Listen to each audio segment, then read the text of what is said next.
This video is about brain myths, and these myths don't work. Now, linked below are the notes. This is page 3 of your notes, and you might want to review all of these myths. They'll be on the left-hand side of that page so that you can just see what's coming up.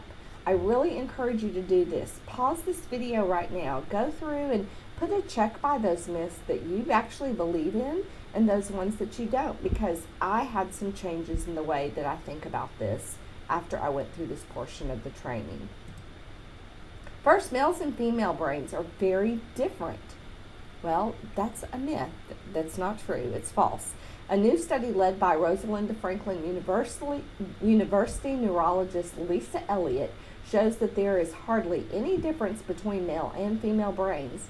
The only difference really is due to brain size, not sex or gender.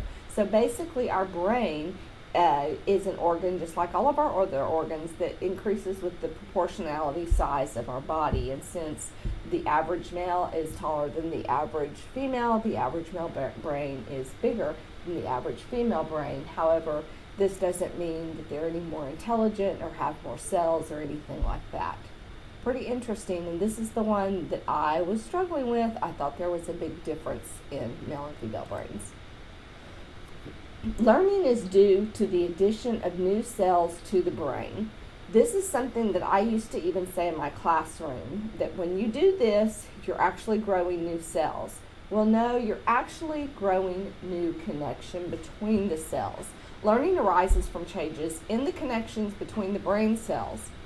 It was found that rats raised in a laboratory with an environment that is enriched with stimuli to encourage learning have 25% more synapses than their control groups.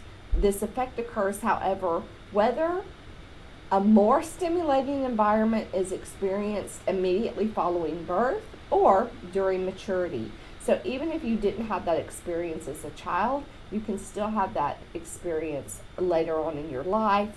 It's just we know the more of those experiences, the more connections that are made. So stimuli is really what's most important there, the stimuli to help increase those connections.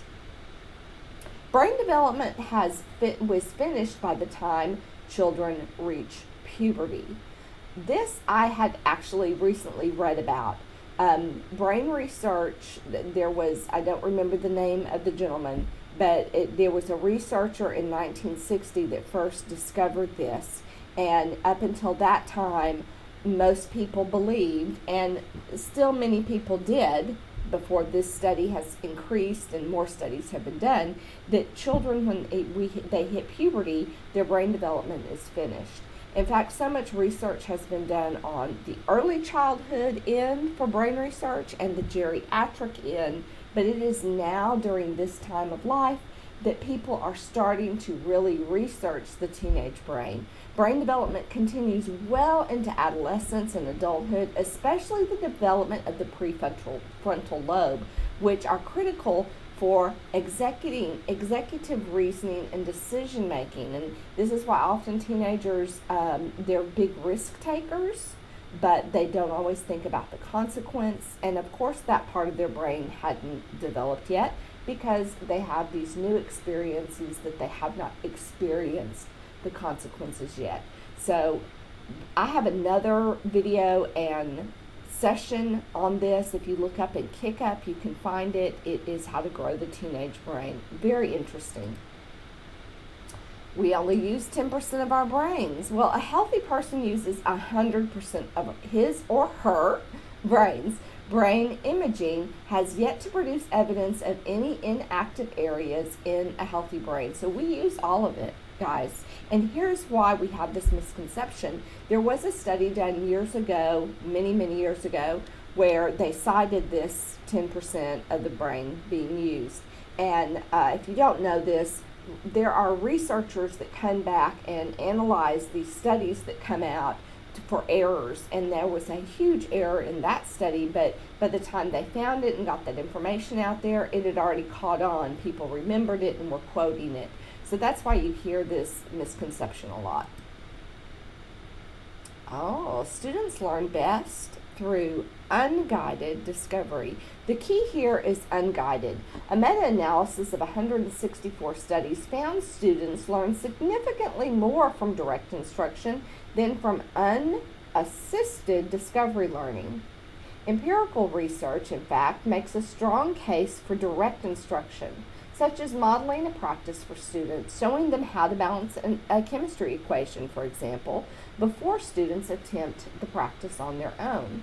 So, please hear me say this.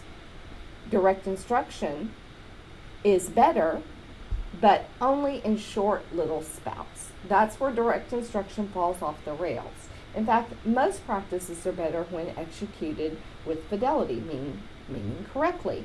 Unguided discovery is where you just give them the materials and never give them direct instruction. So putting direct instruction periodically throughout some guided discovery is very beneficial, and the reason why is because they have that direct instruction along the way.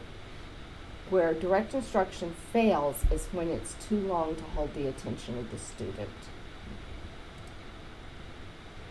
Cold calling students makes them uncomfortable and less likely to participate. I am a big believer in cold calling students. I did it in my own classroom, but again, it's like anything else. It's only effective if it is implemented correctly. This study examines the impact of cold calling on students' voluntary participation in class discussions and their comfort participating in discussions. The results demonstrated that significantly more students answer questions voluntarily in class with high cold calling, and that the number of students voluntarily answering questions in a high cold calling class increases over time.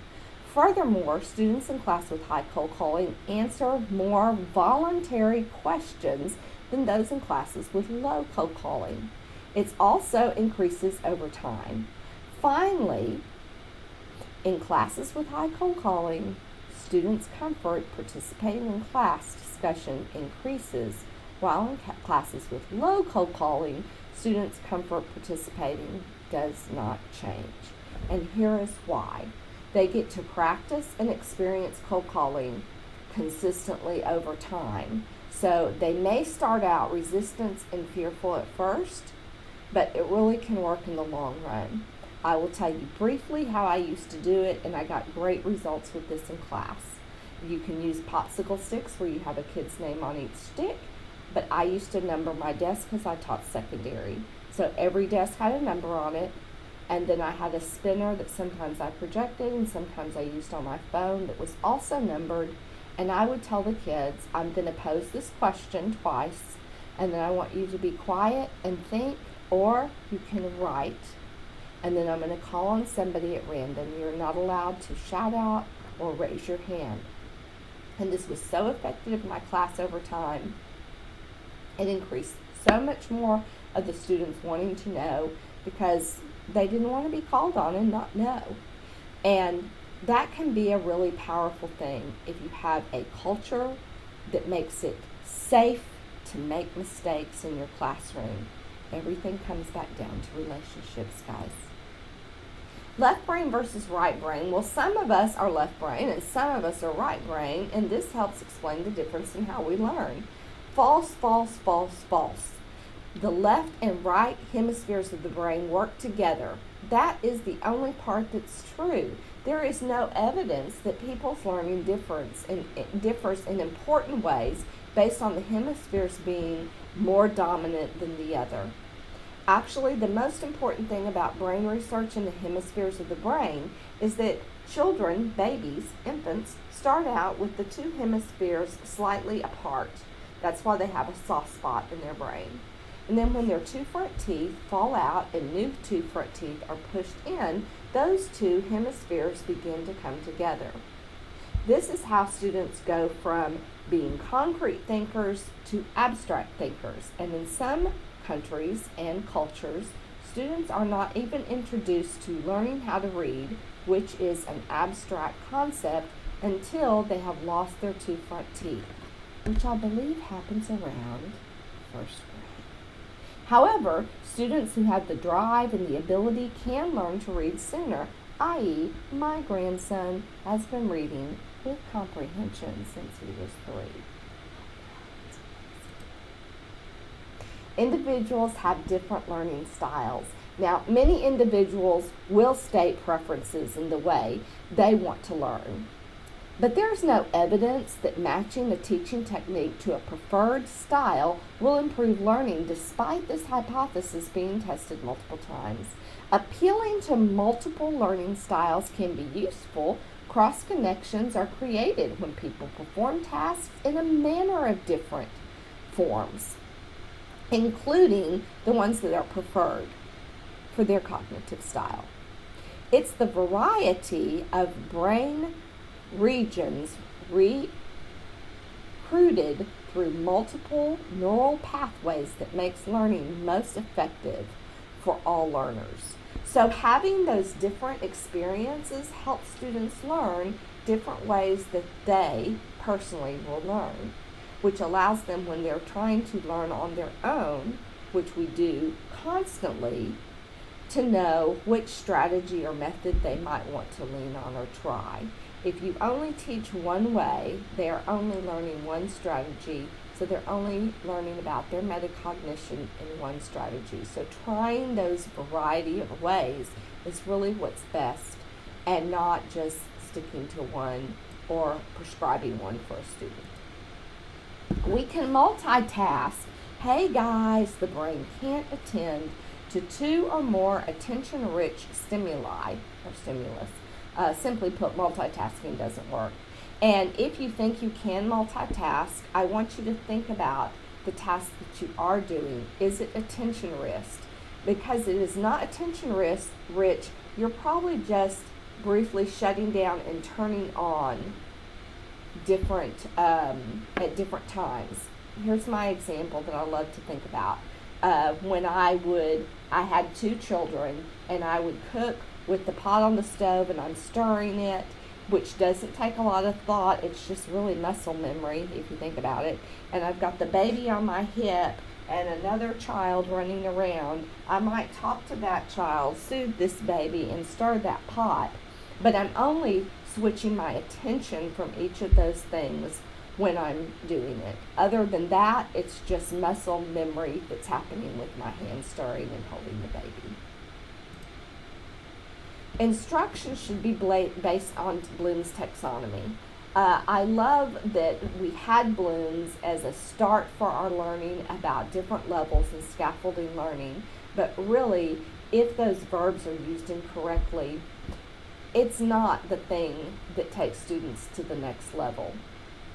Bloom's taxonomy is more than 60 years old, and we developed before extensive empirical research into cognitive, metacognition, and motivation were conducted. So we had Bloom's taxonomy, and then we did our research. The taxonomy is not empirically validated.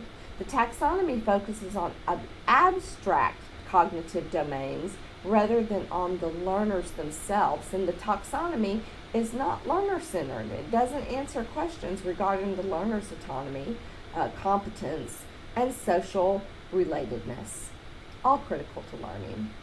Motivation, the key component to learning, is not even part of the concept.